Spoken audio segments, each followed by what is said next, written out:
Tinamaan ang Iran ng kakaibang pagsabog at pinakilos ang mga eroplanong pandigma habang humihina ang tigil putukan.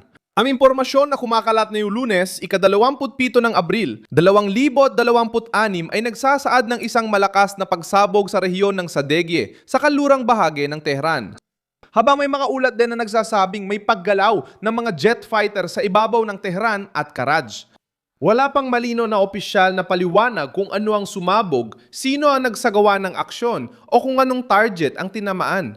Nangyari ang insidenteng ito sa pinakamasamang oras para sa rehimen ng Iran habang pinagdatalunan ang kipot ng Hormuz. Tumigil ang negosasyon sa Estados Unidos habang lumalakas ang presensya ng militar ng Amerika sa gitnang silangan. Naging kapansin-pansin ang pagsabog dahil bahagi ito ng sunod-sunod na misteryosong insidente sa Iran bago at matapos ang tigil putukan. Ikukuwento ko lahat yan pero siguraduhin mo muna na nakasubscribe ka para laging updated. Real-time na impormasyon na may mataas na kalidad at kredibilidad sa pamamahayag. Milson Alves sa Balitang Umiikot, ang pinakamalakas na pagbasa, ay maaring may kaugnayan ang mga pagsabog na ito sa mga lihim na operasyon na isinagawa ng walang hayagang pag-ako.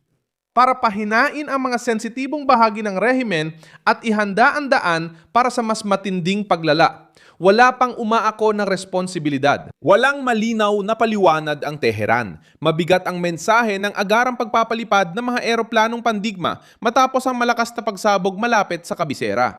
Mukhang di rin alam ng rehimen kung saan galing ang presyon. Ito ang bahaging pinaka-nakakabahala. Teheran, sinisikap ng Iran ipakitang kontrolado nila ang sitwasyon. Ngunit bawat di paliwanag na pagsabog ay nagpapalakas ng impresyon ng kahinaan, lalo na kapag malapit sa Teheran ang sumabog na estruktura. Kung nagsasabi ang mga residente na may malakas na ingay, kung may pinalipad na mga eroplano at kung hindi agad makapagpaliwanag ang gobyerno, ang mensahe sa loob at labas ng bansa ay kabiguan.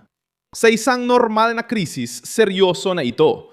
Sa isang krisis na may naval blockade, mga Amerikanong aircraft carrier, negosasyong nuklear at mga banta sa Hormuz, ito ay nagiging isang estratehikong babala. Ang kipot ng Hormuz ay nananatiling sentro ng pagkakabalaho.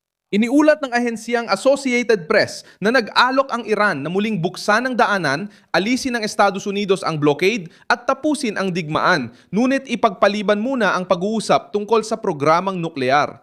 Dinala ng mga tagapamagitan mula Pakistan ang panukalang ito. Ipinapakita nito kung paano sinusubukan ng Teheran na makakuha ng palugit nang hindi isinusuko ang isyung mahalaga sa Washington, ang pagpigil sa Iran na magkaroon ng sandatang nuklear. Sa praktika, nais ng Iran na bawasan ang presyon at ilipat ang mahirap na bahagi sa ibang yugto. Para sa Estados Unidos, tila taktika lang ito. Malinaw na sinabi ni Pangulong Donald Trump na pangunahing kondisyon ang pagpigil sa Iran na magkasandatang nuklear. Iniulat ng Associated Press na nakatanggap si Trump ng mas pinabuting alok mula sa Teheran, ngunit iginiit na hindi yun maaring tahakin ng rehimen. Ibig sabihin, nakikinig ang White House pero ayaw palitan ng blockade ng hindi malinaw na pangako. Diretsong inilahad ni kalihim ng Estado, Marco Rubio, ang problema. Para sa Washington, hindi dapat Iran ang magtakda kung sino, kailan at magkano ang dadaan sa Hormuz kahit ito'y buksan muli. Ang daanan ay internasyonal at ayaw ng Estados Unidos na tanggapin na gawing instrumento ng panggigipit ng Tehran ang koridor na ito. Iniulat ng Anadolu na sinabi ni Rubio na seryoso ang mga Iranian na lampasan ang krisis. Binigyang diin niya na dapat pigilan ng kasunduan ang paggawa ng sandatang nuklear at tugunan ang mga pangunahing usapin ng alitan. Habang umiikot ang mga salita, ramdam na ang presyon sa dagat. Iniulat ng Reuters na 6 na oil tanker na may kargang langis mula Iran ay napilitang bumalik sa Iran dahil sa blockade ng Amerika. Ang krisis ay nagdulot din ng pagkaipit ng mga tao sa gitna ng sigalot. Daang-daang barko at humigit kumulang 20,000 na mga marinero ang nananatili na ipit sa loob ng Golpo ayon sa Reuters. Nagbabala si Arsenio Dominguez, pangkalahatang kalihim ng International Maritime Organization, na ang mga tripulante ay nasa matinding panganib at malaking psikolohikal na presyon. Ipinapakita rito na ang krisis ay hindi lang sa mga opisina nangyayari. Nararanasan ito ng mga nagtatrabaho sa dagat, kumpanyang umaasa sa ruta at pamilyang dityak kung kailan makakaalis ang mahal sa buhay sa riyon. Samantala, pinalalakas ng Estados Unidos ang kanilang puwersang militar sa lugar ng operasyon. Ipinabatid ng Military Times na may 3 aircraft carrier ng Amerika na sabay-sabay na nag-operate sa gitnang silangan sa unang pagkakataon mula noong 2003. Ito ay ang USS Abraham Lincoln, USS Gerald R. Ford at USS George A. W. Bush. Kasama nila ang higit 15,000 mandaragat at mga marino. May dalang mahigit 200 sasakyang panghimpapawid ang mga grupong ito, kabilang ang mga eroplanong pang-elektronikong digmaan, stealth fighters at Super Hornets.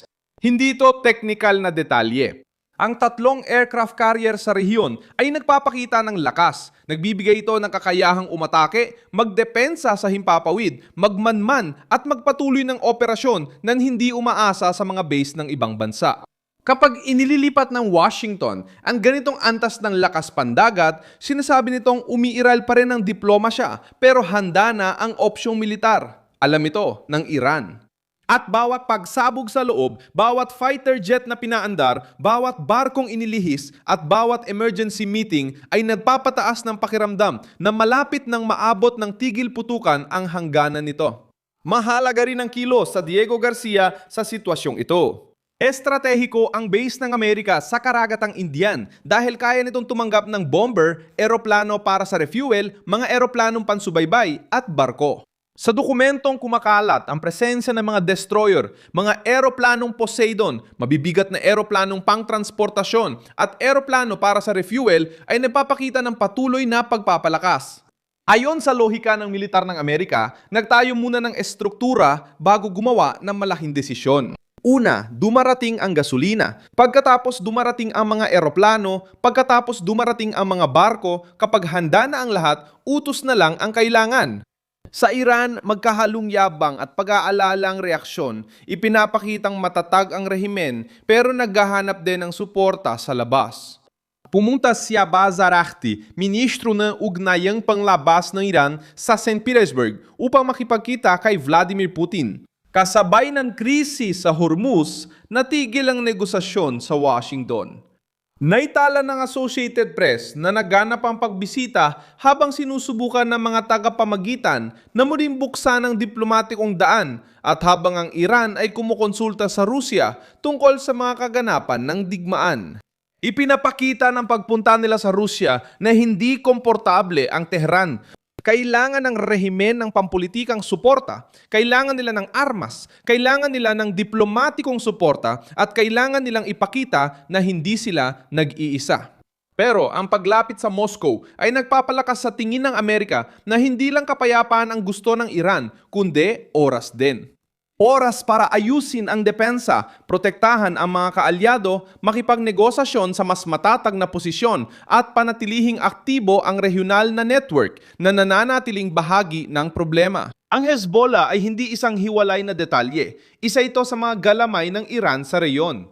Kapag hindi pinutol ng Iran ang suporta sa kanilang mga armadong kaalyado, malinaw na ayaw nilang talikuran ang estratehiya ng dituwirang presyon.